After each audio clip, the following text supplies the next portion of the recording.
Assalamualaikum warahmatullahi wabarakatuh. Bismillahirrahmanirrahim. Alhamdulillahi rabbil alamin. Wa bihi nasta'inu ala umurid dunya waddin. Wassalatu wassalamu ala sayyidil mursalin wa ala alihi wa ashabihi ajma'in, amma ba'd.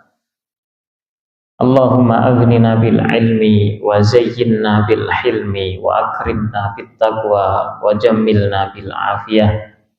Allahumma akhrijna min dhulumatil wahmi wa akrimna binuril fahmi waftah alaina bima'rifatil ilmi wa hassin akhlaqana wa wasi' arzaqana birahmatika ya arhamar rahimin. Hadirin wal hadirat, mustami'in mustami'at rahimakumullah. Malam ini kita akan membahas tentang istikhlaf. Istikhlaf itu adalah mengganti imam. Ketika ada seorang imam, kemudian imamnya berhadas, batal sholatnya. Atau imamnya belum tidak berhadas, tetapi sengaja nyuruh orang agar mengganti dia untuk menjadi imam. Nah, ini diperbolehkan sebagaimana yang dilakukan oleh Sayyiduna Abu Bakar Siddiq radhiyallahu taala anhu di saat Rasul sallallahu alaihi wasallam sakit yang menjadikan beliau berakhir wafat. Di saat itu Rasul memanggil Sayyiduna Abu Bakar Siddiq. Abu Bakar, tolong engkau imami. Beliau gak mau karena selama masih ada Rasulullah yang jadi imam selama itu. Tetapi saat Rasulullah sakit, sudah sangat parah sakitnya, beliau kemudian nyuruh Abu Bakar agar ngimami. Akhirnya dengan terpaksa Abu Bakar Siddiq ngimami, menjadi imam beliau. Ya. Setelah menjadi imam, Rasul di tengah-tengah sholat itu, Rasul asalnya di kamar, tidak sholat berjamaah, tetapi agak baikan gitu. Ya, agak lumayan enak nih gitu. Langsung Rasul menuju masjid untuk sholat berjamaah. Nah, Abu Bakar ngerasa tahu bahwa saat itu ada salah satu dari makmumnya adalah Rasulullah, dan Rasul saat itu sambil duduk salatnya karena sakit. Akhirnya Abu Bakar ngapa? Mundur beliau itu. Abu Bakar mundur dan nyuruh istilahnya Rasul untuk supaya jadi imam. Dan Rasul saat menjadi imam, beliau sholatnya pun sambil duduk, gitu ya. Nah, ini berarti seorang imam dengan sengaja nyuruh salah satu makmumnya untuk menggantikan supaya dia yang imam, si imamnya mundur. Atau yang dilakukan oleh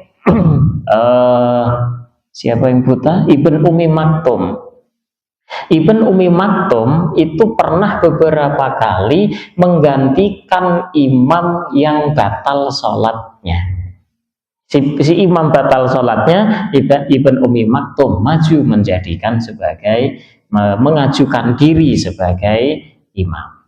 Nah, ini di dalam pembahasan fikih disebut sebagai istikhlaf. Istikhlaf itu ada dua keadaan.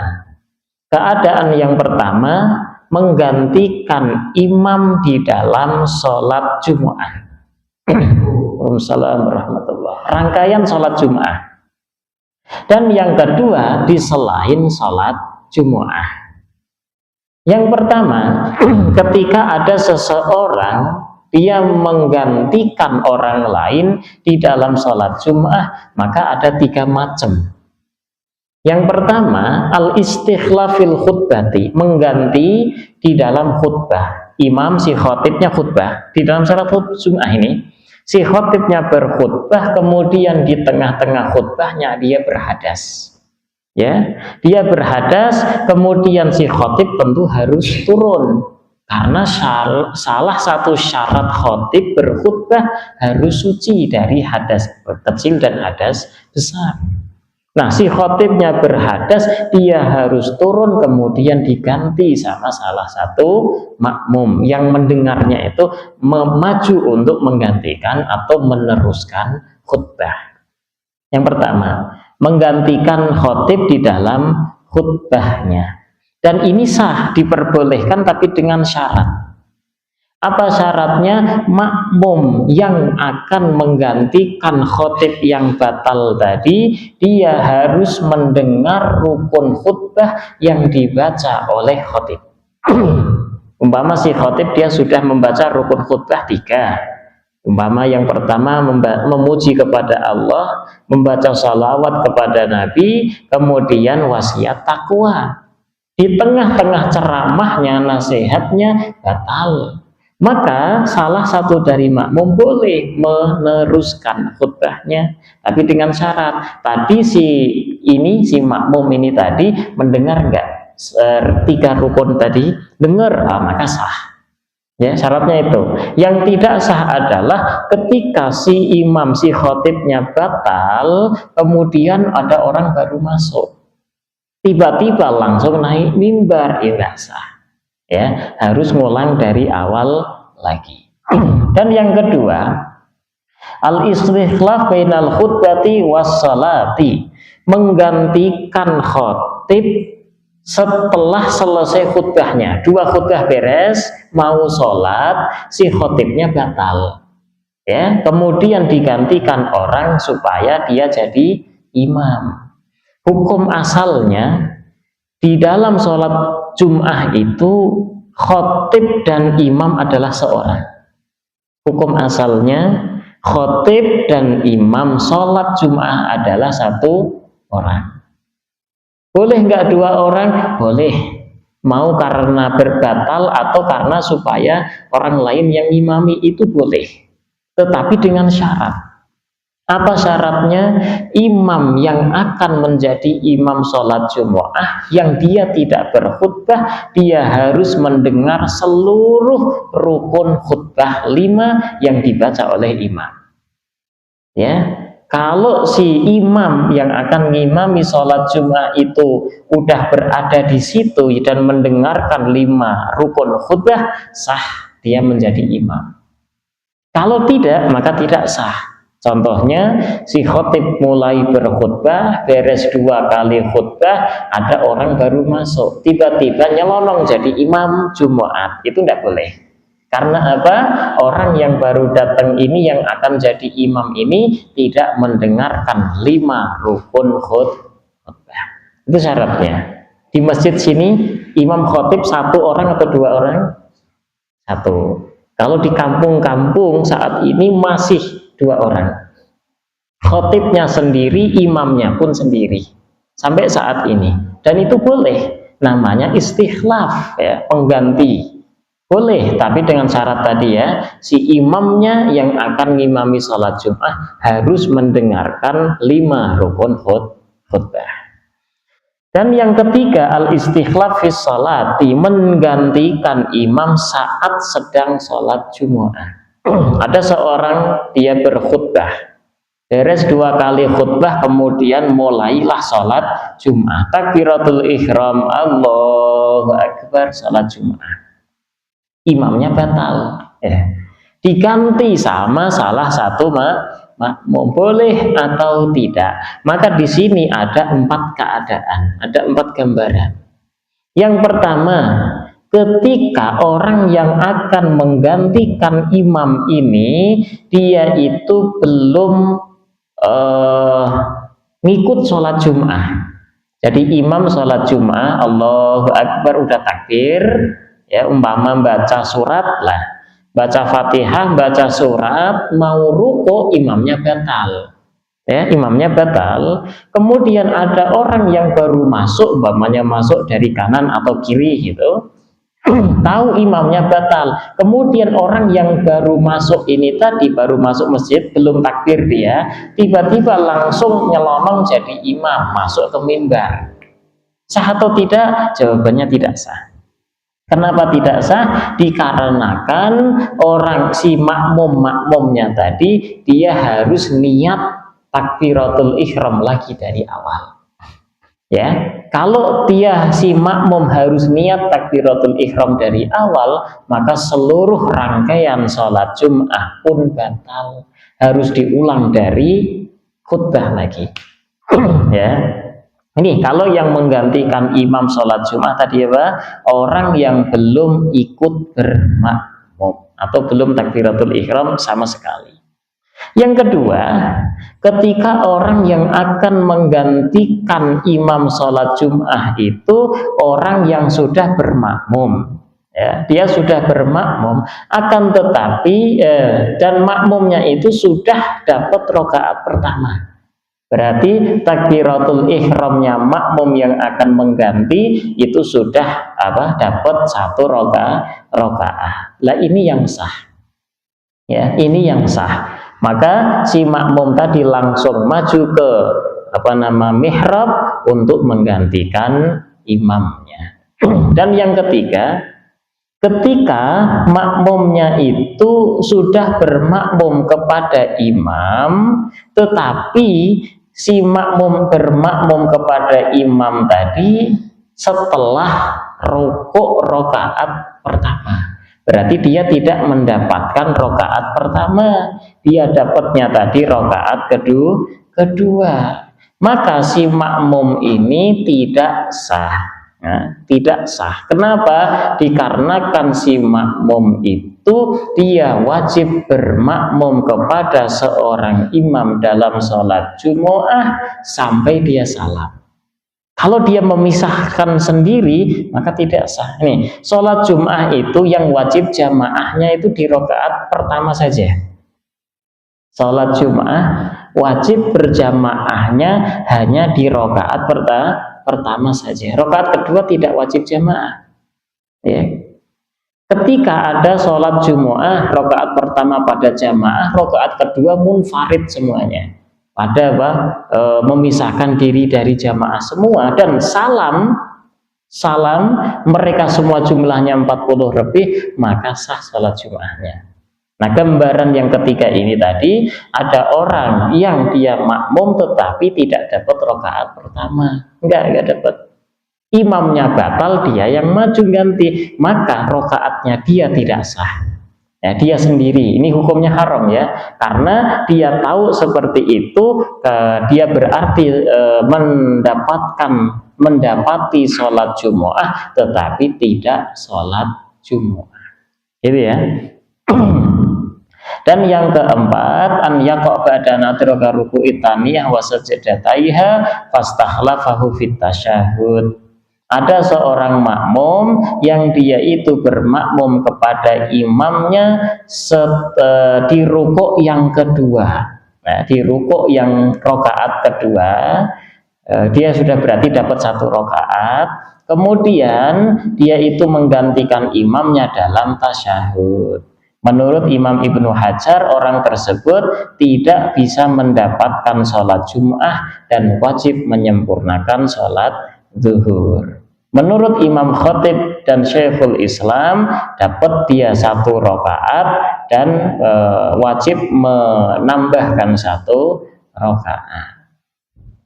Tidak sah Jadi gambaran yang sah itu cuma dua, ketika si makmumnya itu bermakmum dari awal, dan ketika makmumnya itu sah tapi haram yang kedua, makmumnya bermakmum itu setelah rukuk yang pertama, setelah rukuk rokaat pertama, sah tetapi hukumnya haram.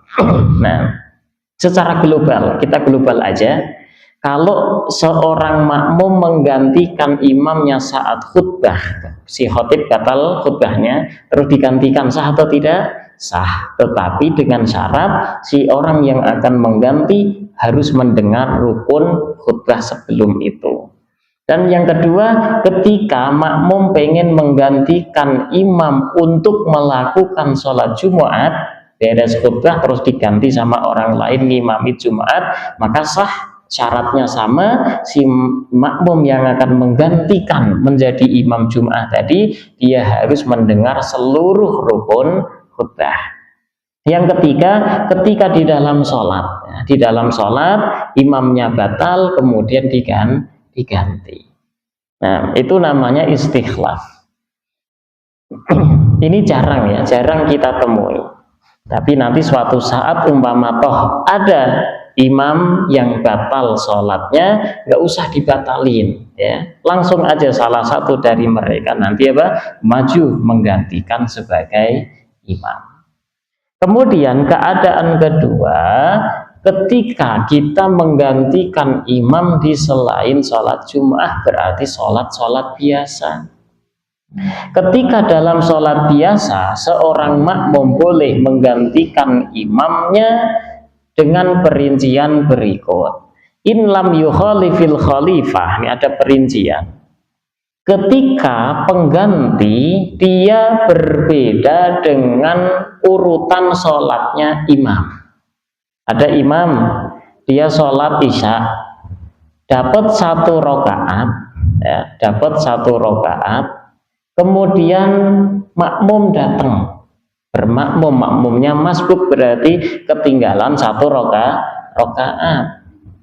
Kemudian si imamnya itu batal.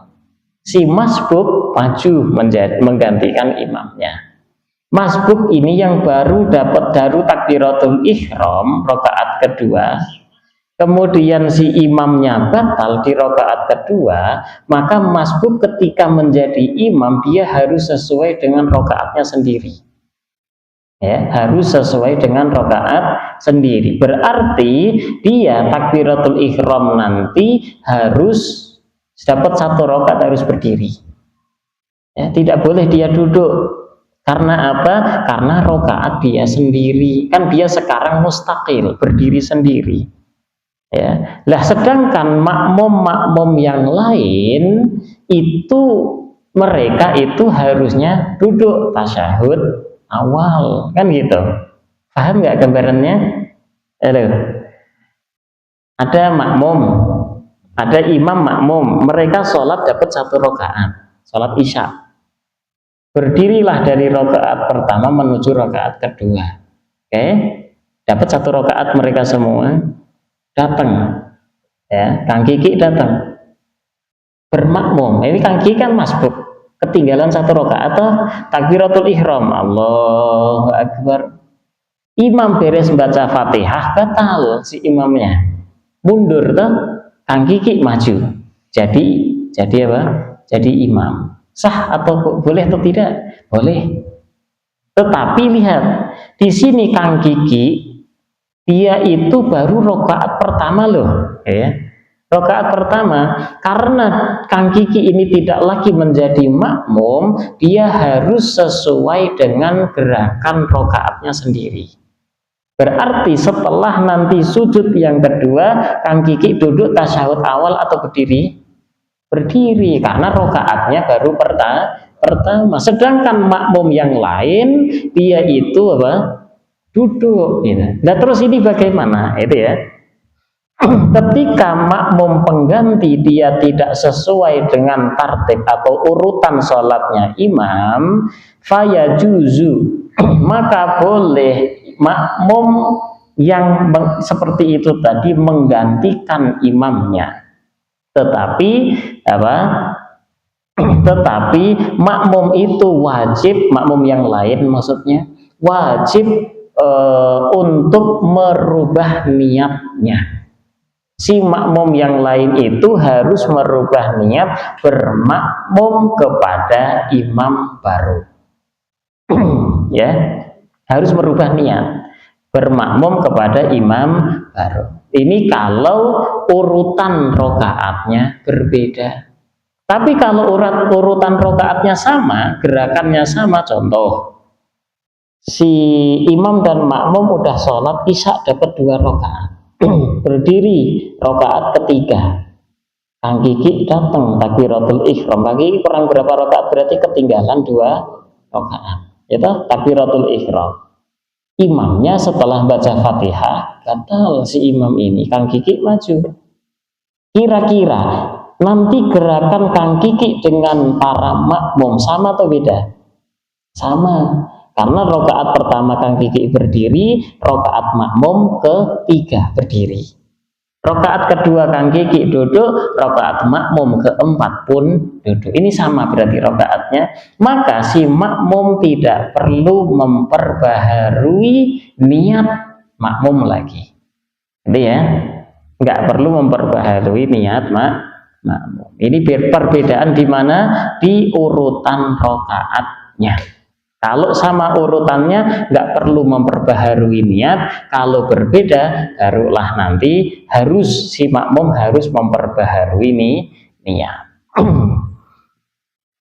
Berikutnya, an yaqtadiyal khalifah, ini tadi ketika si makmum menggantikan imamnya dan makmum itu sudah dalam keadaan bermakmum. Ketika ada seorang makmum yang menggantikan imamnya itu sebelum dia bermakmum, ya, sebelum dia bermakmum, qabla hadasihi qabla hadasi berarti sebelum si imamnya itu berhadas, gitu ya, maka diperbolehkan secara mutlak. Oke. Nah, diperbolehkannya menggantikan imam itu ketika para makmum yang lain mereka memang niat bermakmum. Ketika imam batal, kemudian para makmum kok sholat masing-masing sendiri-sendiri, kemudian ada satu yang maju dan nggak ada yang mengikuti, nggak ada yang bermakmum, maka tidak sah istikhlafnya, tidak sah penggantiannya. Nah, itu ya tentang istikhlaf. Nanti suatu saat umpama toh kejadian, maka kita udah tahu ilmunya, langsung maju aja. Apakah maju dari shaf pertama menuju mihrab itu satu kewajiban? Tidak. Ya, tidak ada kewajiban kita maju dalam menggantikan imam kita. Cukup di tempat pun tidak masalah, tetapi hukumnya makruh. Kalau bisa maju ya maju, kalau tidak bisa udah di tempat, cuma dikeraskan suaranya agar ketahuan, oh imamnya sekarang diganti sama si fulan, ya. Jadi maju dari shaf pertama menuju mihrab itu tidak wajib. Nah, hukumnya adalah sunnah. Kemudian ada kesunahan di belakang imam itu adalah orang-orang yang layak untuk menjadi imam. Di belakang imam, shaf ini orang yang sholat di belakang imam itu adalah orang-orang yang layak menjadi imam. Ini untuk menghati-hati, antisipasi ketika imamnya batal. Imam batal maka langsung belakangnya maju menggantikan sebagai imam. Ketika belakang imamnya anak kecil semua, ada dewasa di ujung, ya gimana mereka? Nah, kesulitan. Ya, walaupun tadi boleh kita menggantikan imam tetap pada shafnya. Dan yang menggantikan imam adalah shaf pertama. Shaf kedua boleh nggak dia menggantikan imam? Boleh, tetapi dia harus maju dulu, ya kan? Kalau tetap di tempat, maka si shaf pertama nggak akan sah sholatnya. Karena apa? Makmumnya lebih depan dibanding imamnya. Nah, ini ya, kesunahan yang semacam itu hendaknya kita jaga, nanti mengantisipasi ketika imamnya batal. Berikutnya kita beralih bab pembahasan tentang bab sholatul idaini, bab sholat idul fitri dan idul adha. Sholatul idaini al fitri wal adha, sholat idul fitri dan idul adha. Sholat idul adha afdol, mana yang lebih utama antara sholat idul fitri atau sholat idul adha? Kalau berbicara keutamaan, maka sholat idul adha tentu lebih utama dibandingkan sholat idul fitri. Alasannya apa? Alasannya karena sholat idul adha disebutkan oleh Allah di dalam Al-Quran. Fasalli li rabbika wanhar. Nah, fasolli para ulama menafsiri itu maksudnya adalah sholat Idul Adha, baru kemudian menyembelih kurban.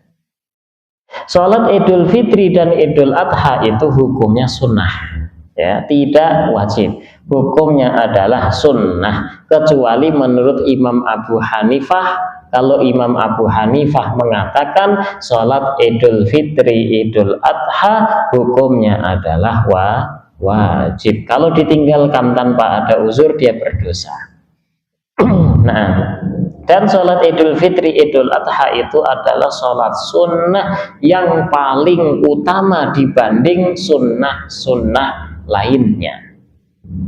Waktunya kapan? Waktu sholat Idul Fitri, Idul Adha sama, yaitu mulai dari munculnya matahari. Ya, matahari muncul, ya, terbit namanya, maka sudah boleh kita sholat Idul Fitri, Idul Adha.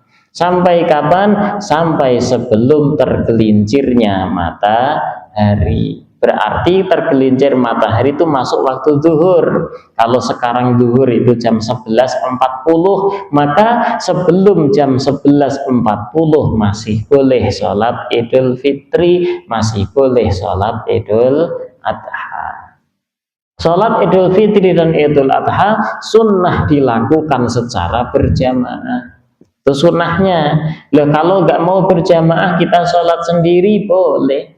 Ibu-ibu yang masih sibuk masak opor ayam di rumah, nggak sempat jamaah di masjid, di lapangan bareng yang lain, sholat sendiri pun boleh 2 rakaat biasa, tanpa diawali takbir 7 kali, tanpa diawali takbir 5 kali, sah sebagaimana sholat qobliyah subuh 2 rakaat biasa saja, ya, sah sholat mereka.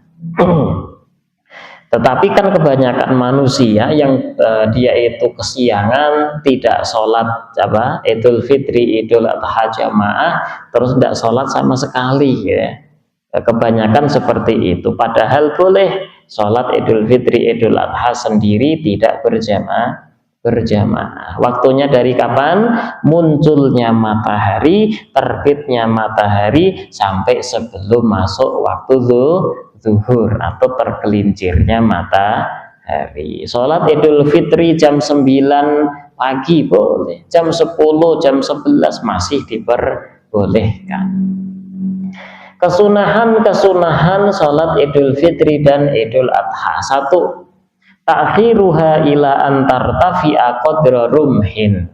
Kita disunahkan mengakhirkan, mengundur sebentar sholat Idul Fitri dan Idul Adha sampai sekitar matahari naik sekadar 1 tombak. 1 tombak itu pandangan mata, orang lempar lembing, tolak peluru, nombak itu sekitar 30 derajatan. Nah, ketika matahari sudah naik segitu, maka kita pandang mata aja, pandangan mata biasa. Udah naik segitu, maka di situ kita kesunahan sholat, ya. Walaupun tadi boleh muncul matahari kelihatan sedikit saja, langsung sholat Idul Fitri boleh, langsung sholat Idul Adha boleh. Tetapi sunnahnya tunggu matahari sampai naik sekadar pandangan mata 1 tombak. Yang kedua, kesunahannya adalah fi'luha bil masjidi ini tasa'ah. Kita melaksanakan sholat Idul Fitri, Idul Adha, sunnahnya dilaksanakan di masjid. Kalau masjidnya besar, kalau masjidnya muat. Kalau tidak muat, maka sunnah dilaksanakannya di lapangan.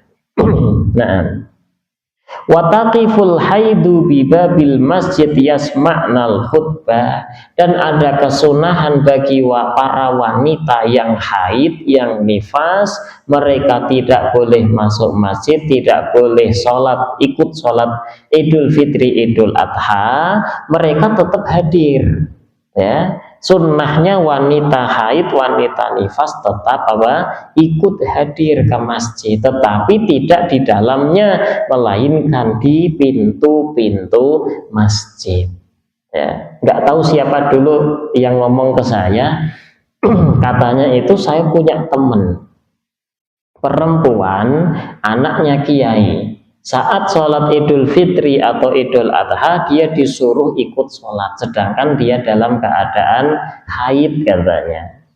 Itu mah bukan sholat, melainkan apa? Ikut hadir saja, ikut hadir mendengarkan khutbah Idul Fitri dan Idul Adha. Sholatnya nggak ikut sholat, karena wanita haid tidak boleh sholat, gitu ya. Dan itu hukumnya adalah sunnah. Wanita-wanita yang sudah sepuh atau anak-anak kecil itu sunnahnya diajak semua, ya. Laki wanita semua keluar ke masjid. Kalau masjidnya tidak muat maka ke lapangan. Wa ihya lailatihima bil ibadati, dan kesunahan berikutnya adalah menghidupkan malam-malam Idul Fitri dan Idul Adha dengan cara beribadah. Menghidupkan malam-malamnya. Ibadahnya apa? Apakah harus sholat? Enggak. Yang penting di situ berupa ibadah, maka sudah dapat kesunahan. Di sini dikatakan wayah sulul ihya bi ihya mu'dhamil laili. Kita bisa mendapatkan kesunahan menghidupkan malam Idul Fitri Idul Adha dengan kita melakukan ibadah di sebagian besar malam tersebut, atau bisolatayil isya wa subhi jama'atan, atau dengan melakukan sholat isya berjamaah, sholat subuh berjamaah. Ini sudah dapat kesunahan menghidupkan malam Idul Fitri dan Idul Adha. Apalagi ditambah kita takbiran, ya, di rumah takbiran, di masjid takbiran, di jalan takbiran. Ini ibadah tok isinya. Ya, tetapi takbiran itu jangan sampai dicampur dengan maksiat, karena di sana itu banyak pemuda-pemuda yang mereka takbir keliling tapi sambil bawa botol minuman, itu ada gitu. Nah, itu jangan dirusak dengan maksiat. Atau takbiran keliling tetapi boncengan bareng cewek cowok, pacaran, itu maksiat. Itu jangan dirusak ibadah dengan maksiat. Nah, yang berikutnya kesunahan Idul Fitri Idul Adha adalah al-ghuslu, mandi, ya. Mandi Idul Fitri Idul Adha. Kenapa disunahkan mandi? Karena datangnya Idul Fitri dan Idul Adha. Kesunahannya dari kapan sampai kapan? Kesunahan kita mandi adalah setelah masuk pertengahan malam. Ya, setelah jam 12 itu pertengahan malam masuk, maka di situ kita sunah mandi. Ya, kalau nggak berani mandi pertengahan malam, maka sebelum fajar. Nggak berani, maka setelah fajar. Beda dengan sholat Jumat. Sebelum laki-laki pada sholat Jumat, mereka disunahkan mandi. Mulai kapan kesunahan mandinya? Mulai setelah fajar hari Jumat. Setelah subuh mandi, ya, untuk menghadiri sholat Jumat, maka orang tersebut akan mendapatkan kesunahan. Kesunahan berikutnya adalah at-tatayyub wat tazayyun. Kita memakai wewangian dan mengenakan baju yang terbaik, baju yang paling bagus. Memakai wewangian ini sunnahnya hanya bagi laki-laki saja. Perempuan tidak boleh memakai wewangian untuk keluar dari rumahnya. Pakai wewangian di rumah aja, silakan. Tapi kalau keluar rumah tidak usah pakai, karena bisa menjadi hukum haram, tidak diperbolehkan. Laki-laki boleh pakai di dalam rumah atau di luar rumah. Lil qaid wal kharij wal kibar wasigor, pakai wewangian ini semua, baik dia itu mau di rumah atau di luar rumah, mau dewasa atau masih kecil, mau pengen sholat id ataupun tidak, maka kesunahannya adalah pakai wewangian. Nah, ini laki-laki ya. Kalau perempuan tidak pakai wewangian. Kesunahannya bagi perempuan adalah keluar ke masjid untuk sholat berjamaah bareng yang lain. Perempuan yang bagaimana? Al-ajuz wa ghairi zawatil hay'ah. Perempuan yang sudah tua, sudah sepuh, yang tidak cantik. Ya, perempuan yang sudah tua, sepuh, dan tidak cantik, dan menggunakan baju biasa, thiyabin bidlatin atau thiyabin badilatin, baju biasa sehari-hari. Jadi wanita walaupun sudah sepuh itu tidak mengenakan baju yang wow, yang paling bagus yang dia punya, itu tidak. Nanti baju bagusnya dipakainya di dalam rumah, tidak keluar rumah. Sedangkan para wanita yang masih muda, yang cantik-cantik itu makruh bagi mereka keluar untuk berjamaah sholat Idul Fitri dan Idul Adha. Hukumnya makruh, ya, makruh. Nanti ketika mereka keluar kemudian tidak ada fitnah sama sekali, hukumnya tetap makruh. Tapi kalau keluar rumah kemudian menimbulkan fitnah, hukumnya menjadi haram. Haramnya dikarenakan ada fitnah. Wa sholatuhunna fi buyutihinna afdal, dan sholatnya mereka para wanita muda cantik-cantik itu lebih utama sholat Idul Fitri, Idul Adha di rumah masing-masing, tidak keluar berjamaah. Pengen kekeh keluar ke masjid, sok silakan, asalkan jangan pakai wewangian, jangan pakai baju yang mencolok mata, jangan sampai menimbulkan fitnah, apalagi sampai goda-goda laki-laki, ya, itu fitnah namanya, maka dihindari. Kesunahan berikutnya adalah al-bukur li ghairil imami, ya, bagi selain imam, yakni seluruh jamaah yang pengen sholat Idul Fitri, Idul Adha, sunnahnya adalah berangkat pagi-pagi ke masjid. Maksud daripada pagi-pagi di sini adalah dia setelah subuh sudah siap-siap untuk sholat Idul Fitri dan Idul Adha. Wa idza shallu fis sahra istakhlafal imam fil balad man yusalli bid'afa, ketika masjidnya itu tidak muat, masjid tidak cukup untuk sholat Idul Fitri, Idul Adha, kan sunnahnya sholat di lapang. Ketika sholatnya di lapang, maka imam itu disunnahkan membadalkan seseorang, yakni nyuruh mewakilkan seseorang agar dia juga melakukan sholat Idul Fitri, Idul Adha di masjid. Bareng siapa? Bareng orang-orang lemah, orang-orang sepuh yang tidak bisa berangkat ke lapangan. Oh, dia lebih dekat di masjid, ya sudah sholat di masjid bareng yang sepuh. Itu hukumnya adalah sunnah. Nah, karena gambaran zaman dulu itu lapangan itu jauh dari perkampungan, gitu ya. Kalau sekarang kan lapangan malah di tengah, toh, menjadi fasilitas umum di tengah perkampungan. Kesunahan berikutnya adalah al-masyu ilaiha dhahaban, kita pergi untuk melakukan jamaah Idul Fitri, Idul Adha dengan cara jalan kaki, ya, hukumnya adalah sunnah. Jalan kaki dari satu jalan, berangkatnya, pulangnya itu melewati jalan yang lain, ya, pulangnya melewati jalan yang lain. Berangkatnya nyari jalan yang lebih panjang, pulangnya nyari jalan yang lebih pendek. Itu hukumnya adalah sunnah.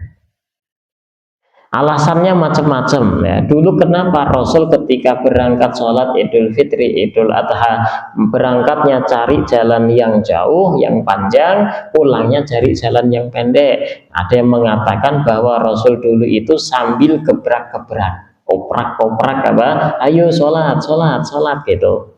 Ada yang mengatakan Rasul itu sambil berfatwa, ngasih tahu, ngajarin ilmu kepada sahabat.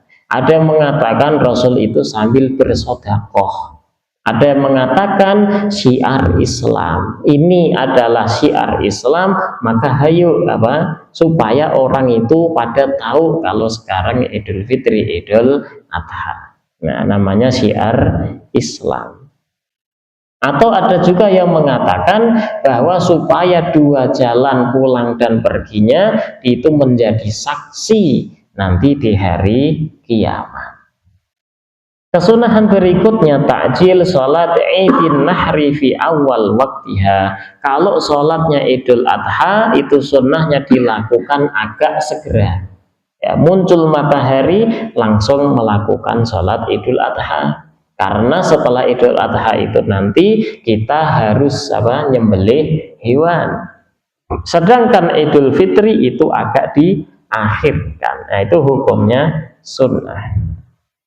9. Takhir sholat Idul Fitri. Tadi sudah mengakhirkan sholat Idul Fitri sampai matahari sekadar pandangan mata satu tombak.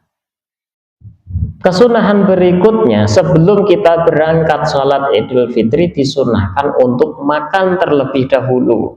Ya, makan terlebih dahulu. Wal afdol an yakuna bitamrin witron. Lebih utamanya makannya adalah kurma ganjil 3, 5, 7 dan sebagainya. Kalau sekarang kita orang Indonesia makan nasi lontong, udah makan lontong dulu, nasi dulu. Ya. Makan supaya ketahuan kalau sekarang itu tidak lagi puasa, itu ya, maksudnya itu. Nanti ketika Idul Adha sunnahnya itu berangkat sholat Idul Adha kita nggak makan dulu, makannya nanti setelah sholat makan daging sembelihan kurban. Kemudian ada kesunahan berikutnya setelah itu adalah berhias. Tadi sudah berhias, pakai wewangian ya, pakai wangi-wangian. Oke, sekarang adalah tata cara sholat Idul Fitri dan Idul Adha itu sama. Sholat Idul Fitri, Idul Adha dilakukan 2 rakaat. Setelah takbiratul ihram rakaat pertama, imam itu sunnah melakukan takbir sebanyak 7 kali. Ya, Allahu Akbar, lagi Allahu Akbar sampai 7 kali. 7 kali itu tidak bersama dengan takbiratul ihram. Kalau dengan takbiratul ihram dihitung jadinya 8. Nah, di tengah-tengah takbir tadi itu disunnahkan untuk membaca Subhanallah walhamdulillah wala ilaha illallah Allahu Akbar. Ya, sunnah membaca itu. Kemudian tadi takbiratul ihram, kemudian bertakbir 7 kali, di sela-selanya membaca apa? Subhanallah alhamdulillah wala ilaha illallah Allahu Akbar, baru kemudian nanti membaca doa iftitah.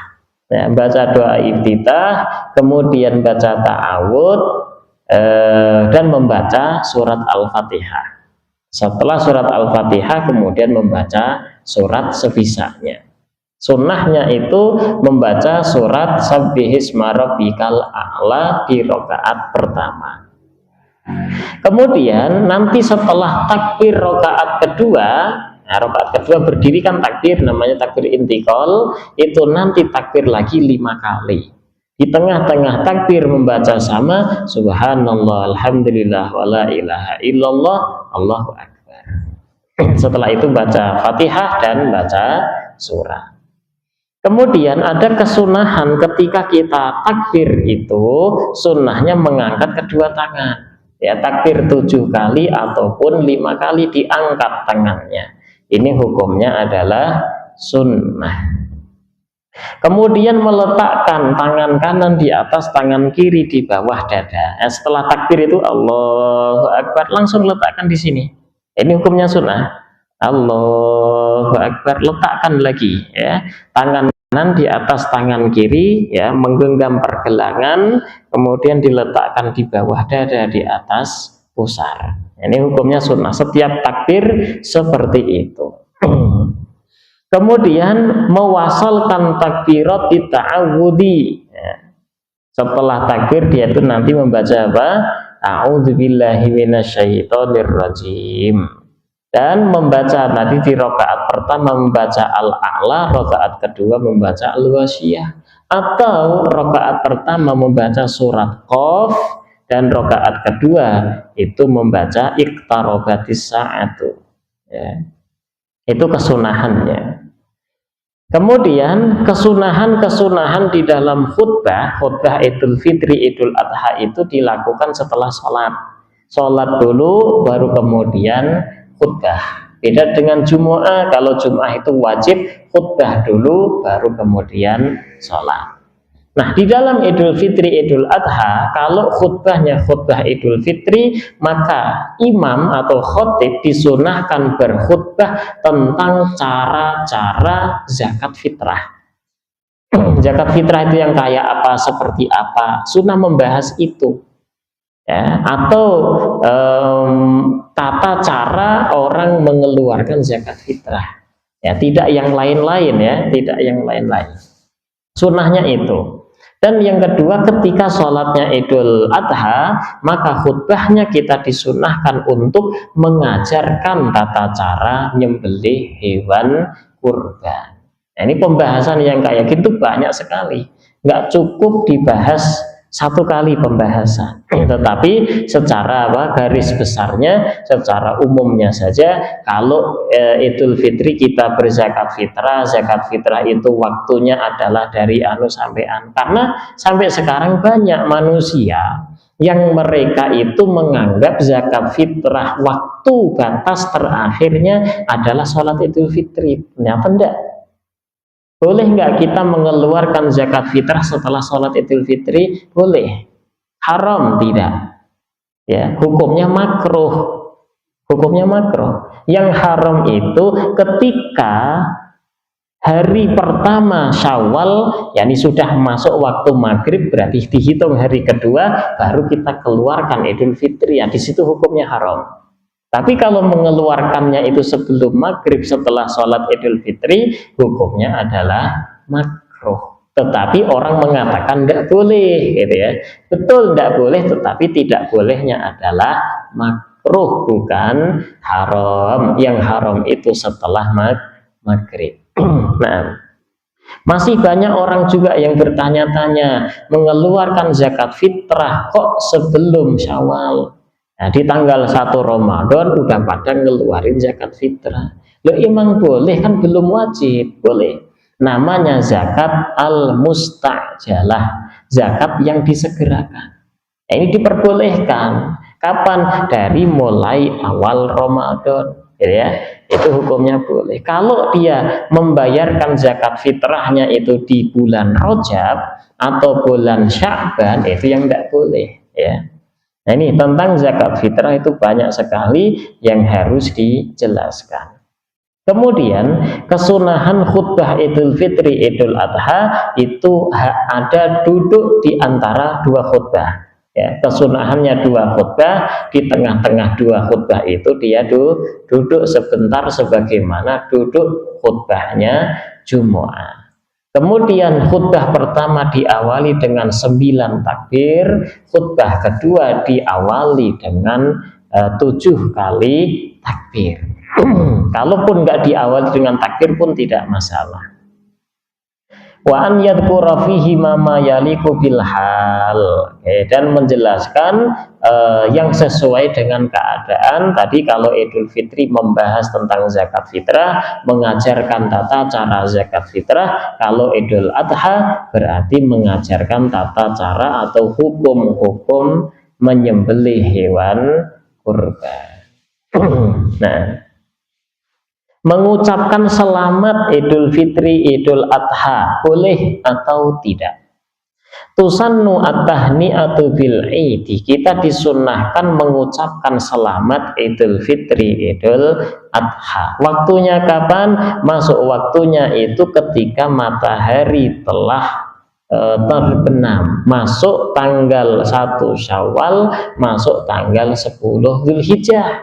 Nah, di situ kita disunnahkan untuk saling memberi selamat, ya. Selamat hari raya Idul Fitri. Sedangkan ada tambahan mohon maaf lahir dan batin, itu bukan satu kesunahan, ya. Bahkan bisa menjadi satu kewajiban kalau memang punya salah, tetapi kewajibannya tidak setiap Idul Fitri, Idul Adha, melainkan setiap hari sesegera mungkin. Kalau punya salah langsung minta maaf. Nah, lau tabayyana qabla zawali yaumit talatina min Ramadan annahu yaumil Id bi syahadatil ru'yatil hilal wa qad baqiya waqtun li jam'in nas wa shalah fayuftiruna wa yusalluna al-id adaan. Umpama tanggal 30 Ramadan orang-orang pada puasa Ramadan, jam 9 pagi tanggal 30 Ramadan ternyata ada pengumuman dari pemerintah Indonesia bahwa hari itu adalah tanggal 1 Syawal, ya, tanggal 1 Syawal. Udah ada pengumuman dengan sebab ru'yah, yang ada yang ngelihat hilal gitu.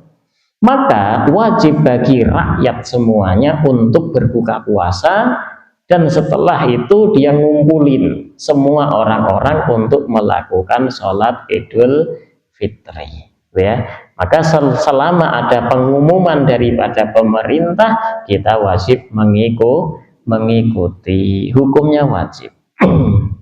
Nah, ada kesunahan membaca takbir, Allahu Akbar, Allahu Akbar, Allahu Akbar, la ilaha illallah, wallahu akbar, Allahu Akbar, walillahil hamd. Baca takbir hukumnya sunnah dalam Idul Fitri ataupun Idul Adha. Takbir ada dua macam, ada takbir mursal, ada takbir muqayyad. Takbir mursal itu disunnahkan di dua-duanya, baik Idul Fitri atau Idul Adha. Idul Fitri disunnahkan takbir mursal, disebut mursal itu kapanpun dimanapun. Kita sedang di pasar, di jalan, di rumah, di masjid, sunnah mengucapkan membaca takbir. Sedang ngobrol, beres ngobrol atau di sela-sela ngobrol sambil terus membaca takbir. Ya, ini hukumnya sunnah. Mulai dari terbenamnya matahari sampai beres atau selesai sholat Idul Fitri, Idul Adha. Ini namanya takbir mursal. Sedangkan satu lagi ada takbir muqayyad. Takbir muqayyad itu adalah dari semenjak selesainya kita sholat Idul Adha sampai hari tasyrik terakhir. Berarti tanggal 13 asarnya. 13 Zulhijjah asar itu sudah beres. Nah, disebut muqayyad itu karena apa? Kesunahannya itu membaca takbir setiap setelah sholat. Mau sholatnya sunnah atau sholat wajib, qodok ataupun ada. Beres sholat kita baca takbir. Tanggal 11, 12 dan 13 atau hari tasyrik. Nah, ini namanya takbir muqayyad. Nah, ada takbir mursal, ada takbir muqayyad, kita disunahkan membacanya. Selain daripada Idul Fitri, Idul Adha, kita boleh nggak membaca takbir? Kalau orang tua dulu kan jangan baca takbir, nanti mayitnya pada nangis atau pada bangun dan sebagainya. Boleh tidak? Boleh. Takbir itu dibaca bagus, tetapi kan tidak disunnahkan sebagaimana Idul Fitri dan Idul Adha. Nah, ini cuma meluruskan, siapa tahu nanti masih terngiang-ngiang dengan orang tua zaman dulu, nggak boleh takbiran selain Idul Fitri, Idul Adha. Takbir itu bagus, dibaca nggak apa-apa. Wallahu a'lam bishawab. Silakan ada pertanyaan.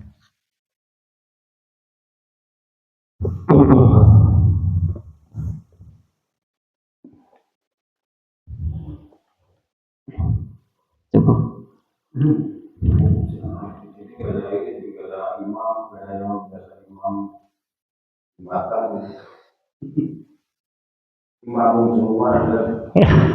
Loh, siapa tahu nanti suatu saat jadi imam.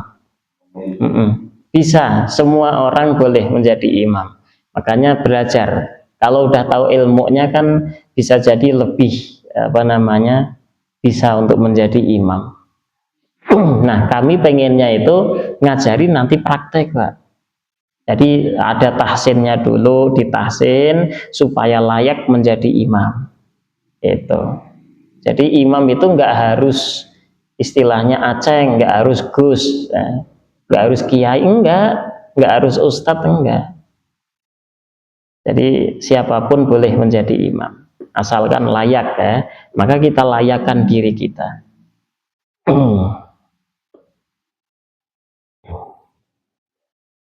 Cukup ya? Ayo, kita akhiri dengan kafarah majelis. Subhanakallahumma bihamdika asyhadu an la ilaha illa anta nastaghfiruka natubu ilaik. Sallallahu ala sayyidina Muhammad wa ala alihi washabihi wa baraka wasallam. Alhamdulillahirabbil alamin. Wassalamualaikum warahmatullahi wabarakatuh.